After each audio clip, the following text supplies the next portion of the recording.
I just watched an out-of-this-world performance against the alien.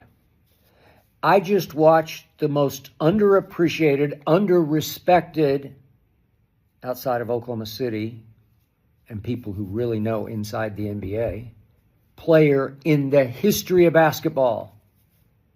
I just watched that player, the most underloved player outside of Oklahoma City and Thunder Nation, that I've ever closely observed, take over a win or else game 2 in his house against a player who over the last 48 hours was crowned as the greatest player who's ever played the game of basketball. That's all I heard for 48 hours, and thankfully that was all the Oklahoma City Thunder heard for 48 freaking hours. Victor Wembanyama is the alien. He's unstoppable. He's 41 points and 24 rebounds. He made the tying 3 from Mars. And I kept saying, wait a second. As unstoppable as he was, as unbeatable as he was, in game 1, the Thunder had 4 late shots, 1 by SGA in regulation, 3 late in the first overtime of game 1, 1 by A.J. Mitchell, 2 by J-Dub.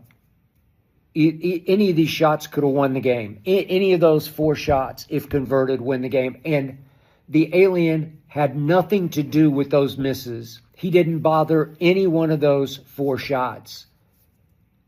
Make one, and the Thunder are now up 2-0 because the Thunder are a little better than the Spurs, who are really, really, really good. And yet, I just watched Shai Gilgeous-Alexander do what I watched him do all year long, a year ago and this season, especially this season without his second best player, without his all-star, Jalen Williams, who's now gone again, without J-Dub for much of the year. J-Dub played 33 games and then tried to play in the playoffs and has missed the last month. Tried to come back for game 1. He was not right. Tried to play tonight, and he definitely was not right, and he was out. And it looked bad to me, and I'm sure he's gone. And it's a huge loss because in game 5 last year of the NBA Finals, the crucial, pivotal, turning point game 5 in Oklahoma City, J-Dub scored 40 points because he's capable of scoring 40. So SGA went solo. He flew solo all year long and had an even better year than he had the previous year when he also, of course, won the MVP. Only this year he added Clutch Player of the Year. He was the Clutch Player of the Year because if you look at the numbers, he led in every single major clutch category. Go look him up. Every single one he led this year.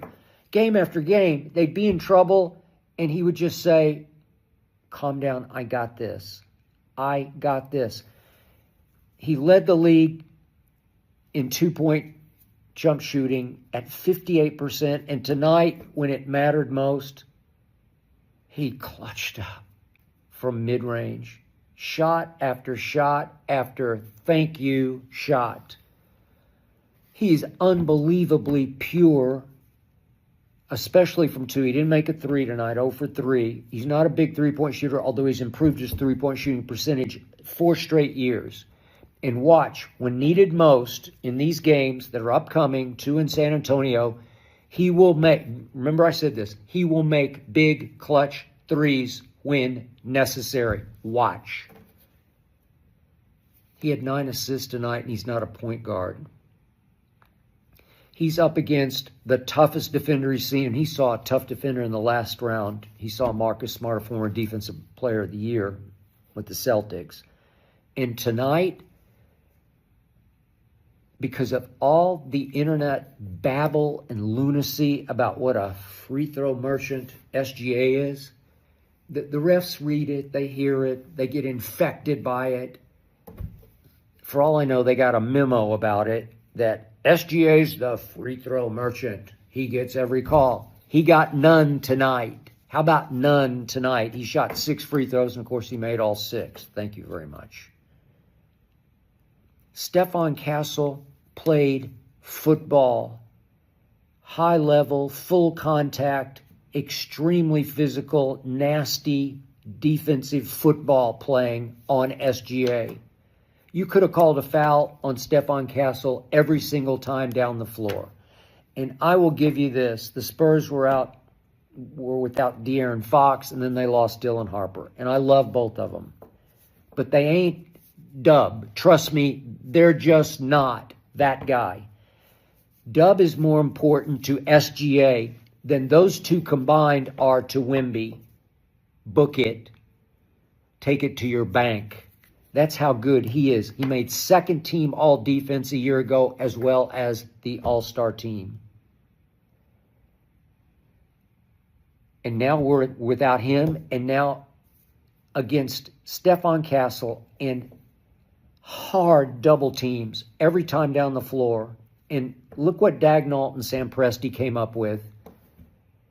They finally figured out, okay, let somebody else, anybody else. Now A.J. Mitchell took a shot to the thigh, knee in the thigh. I don't know, I hope he's okay. At least he sort of limped off. At least he was moving without help.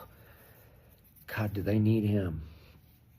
But whoever needed to handle the ball would handle it up top, and SGA would go camp in the lane behind Hartenstein or Chet, let the clock tick down, and then he would come off an internal pick, a lane pick, and flash out to the elbow and get the ball and turn mostly on Castle, take a hard dribble and shoot his patented. It's just so pure from... Nobody shoots mid-range Jays anymore except 7-foot Kevin Durant, right? Shea is 6 feet 6 inches tall and dominates. When it was time tonight, he took over a game that they were threatening to lose again because they missed 3 free throws in the fourth quarter. Chet missed 1, Hartenstein missed 2.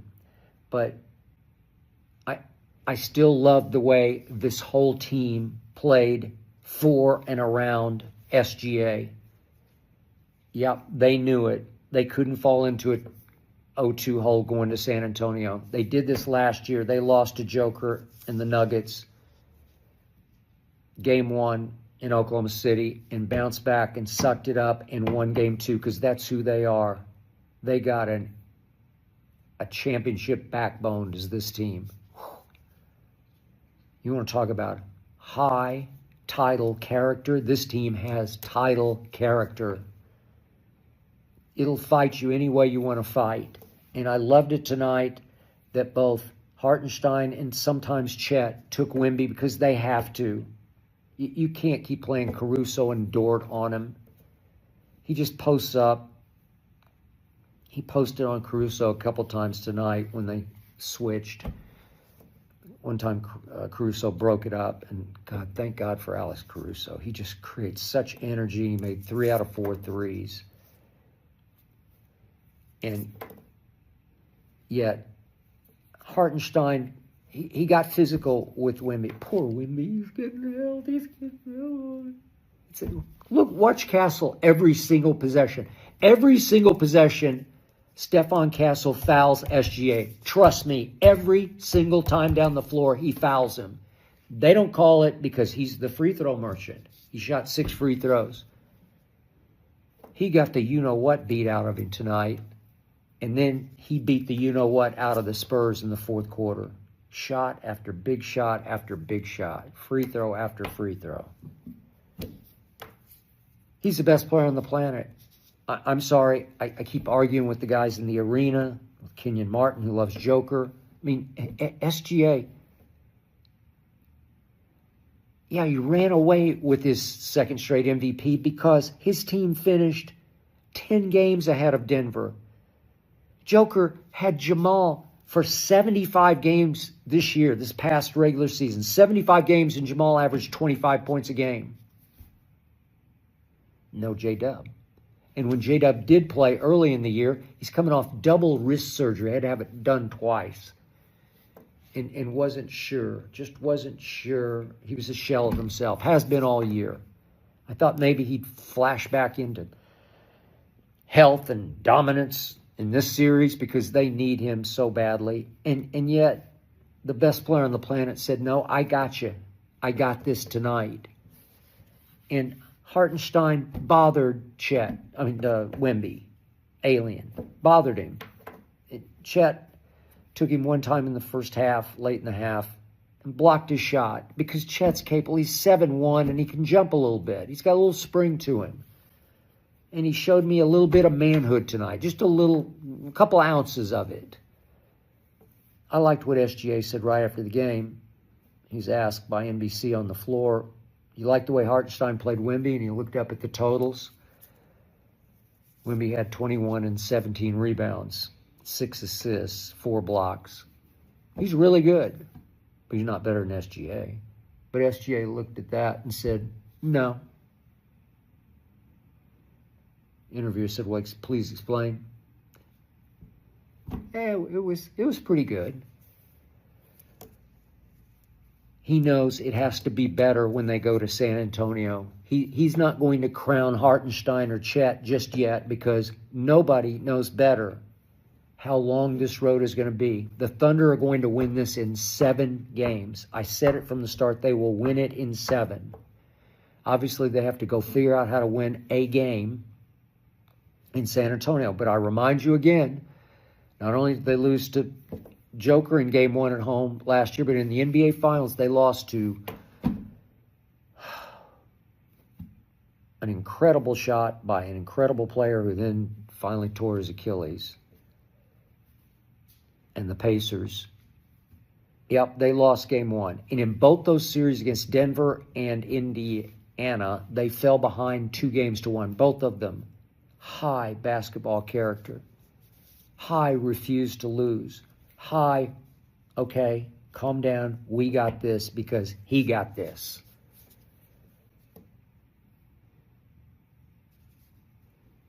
Man, he is the leader of this team. In ways Wemby is not yet the leader of the Spurs.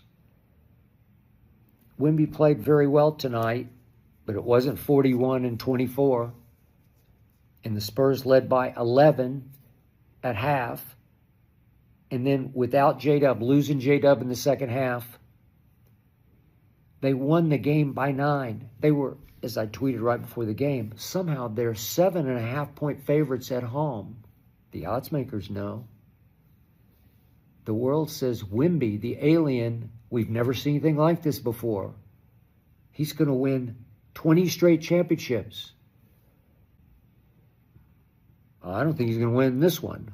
He might win the next 20, but he's not going to win this one because the Spurs are going to win this series in 7 games. Stephon Castle, again, yes, he has to sub at point guard, but they got other ball handlers. I don't know. He's just wild with the basketball. He's wild on defense and wild on offense, and he can't shoot threes. He's 1 of 6 from threes, but we knew that going in. Dare him to shoot, dare him to dribble, dare him to attack. He's playing bully ball all night. But if he's going to drive it, about half the time, Cason Wallace or AJ or Jared McCain or somebody's going to get a hand on the basketball and it's going to get loose. He had 9 more turnovers tonight. What do you have? 11 in the first. So he's got 20 turnovers in 2 games. It's not just because he can't play point guard. No, he's in attack mode. He's driving hellaciously. He is all out and sometimes all out of control. And the Spurs are saying, okay, we have the antidote for that. Half the time we'll just take it away from him. That's what happened. That's not about being a point guard. That's about being a 2-guard driver of the basketball. That's who these Thunder are. And they turn you over and they smoke you with pot. I don't smoke pot, but I watch them smoke you with pot, as in P-O-T, points off turnovers. Points off turnovers. And they did it again tonight. They ran away with points off turnovers. If they turn you over, if you spit it up, you better look out, because they are going the other way, and much of the time they're going to dunk it. And Stephon Castle had the dunk of the night. It was fierce. It was nasty. It was by far the biggest highlight of the entire playoffs. And it counted 2. And it happened in the first half. And Wemby had 21 and 17. He's really good. But is that alien production? Did he and he alone blow the Thunder off their home court? He did not. And I said in the arena today, he will not. My man Rashad McCants. Oh, Wemby's the alien. We've never seen anything like him before. I don't think we've seen anything like SGA. I told him that the Thunder would get sick and tired of hearing this, and they would figure out ways. Daignault is really good. Sam Presti contributes to the strategy of this team. They are really, really smart. And they finally decided, we got 2 big guys. They're just going to have to play defense. We can't trick it up. We can't try to undercut Wemby, because he'll just post us up and finger roll like Wilt over us, which he did in Game 1. As I said, after Game 1, yeah, he pulled up from 3 after the J-Dub miss. If J-Dub makes that shot, the game's over and the Thunder up 2-0. But gave Wemby a chance, and to his credit, he pulled up and made a 3. He's a 35% three-point shooter. As I said, give me game 2, 3, 4, 5, 6, 7, and if Wemby wants to pull up and take a late 3 to tie the game, I'm all in. I can live with that, because he makes 35% of his threes. So please fire away, Wemby. I love that.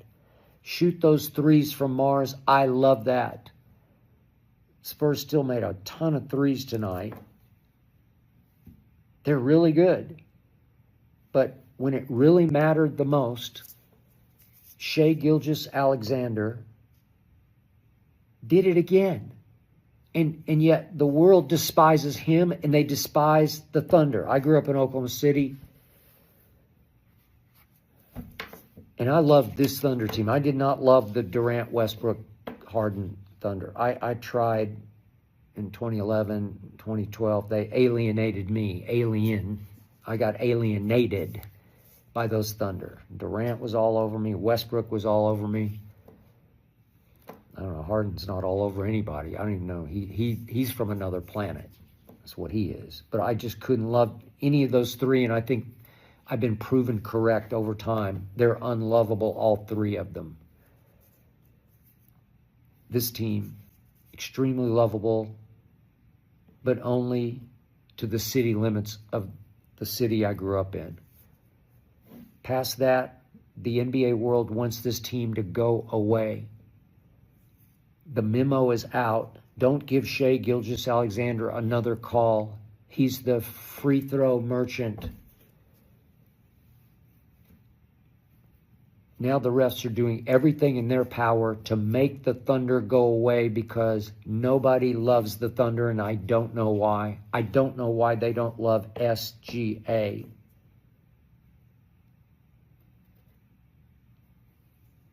It stands for so good again. So good again. And when they needed him most, he outplayed the alien. Bottom line tonight, so good again outplays alien. That's all you need to know. And now we go on to game 3. If history holds with this still young team, they'll lose 3 and win 4. Do I give them a shot in game 3? You better believe I do. They slowly but surely figure you out. SGA always says, I know the answers. First, I got to see what the test is. I got to see. So he's figuring him out. He'll figure out Stephon Castle. He'll wear him out mentally and physically over 7 games. Game 7 will be back in Oklahoma City, and the clutch player of the year will win that game. So good again. Thank you, sir.